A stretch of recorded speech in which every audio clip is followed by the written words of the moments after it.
plans to call downtown Toledo home. The idea of a high-rise parking garage at Promenade Park is drawing the most attention. Lots of people say they don't like it, but at least one of them has come up with an alternative. We first brought you this story Wednesday, and 13 ABC's Shaun Hegarty is live with the follow-up and details from the man with the plan.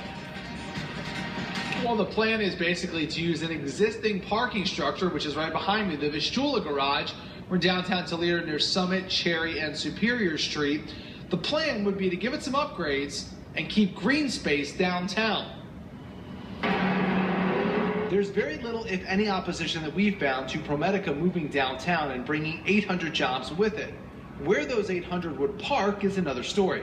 Promedica's plans call for a parking garage that leaders say will only take up about 14% of the park. When the cities around the country are all expanding the riverfront, Toledo would be taking a step backward. Former Congressman Ed Weber has another idea. Take the Port Authority-owned Vistula lot, make it an elevated garage, and have Promedica employees make the short walk through the existing tunnel structure along Summit Street. If this did become the parking garage, employees would have to walk over to where that proposed headquarters is. So how far would it be? Let's show you. This trip takes us through the parking lot, into the garage, and then down into the tunnel system, under the Fifth Third Bank building, then under the Grand Plaza Hotel.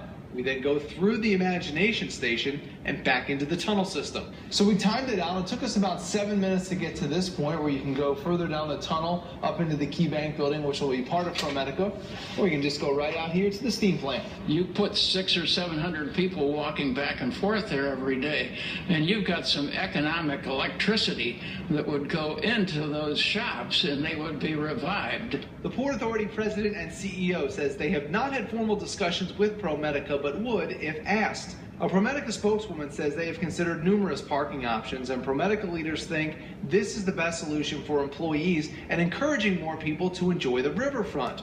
Weber supports the move downtown, just not the parking, and he hopes people will listen. And I think that that's one of the things that we've done, is to stimulate people to give their ideas. There may be people that think an above the ground garage is a great idea. The City Council has a Promedica deal on its agenda for Tuesday, but they're probably not going to vote on it because the idea is to execute a memorandum of understanding between Promedica and the city, and I'm told by a city spokeswoman that the memorandum of understanding is still not finished yet. So the City Council has an item on its agenda to authorize the mayor to get into that memorandum that still isn't finished. Reporting live in downtown Toledo, Shaun Hegarty, 13 ABC Action News. New tonight.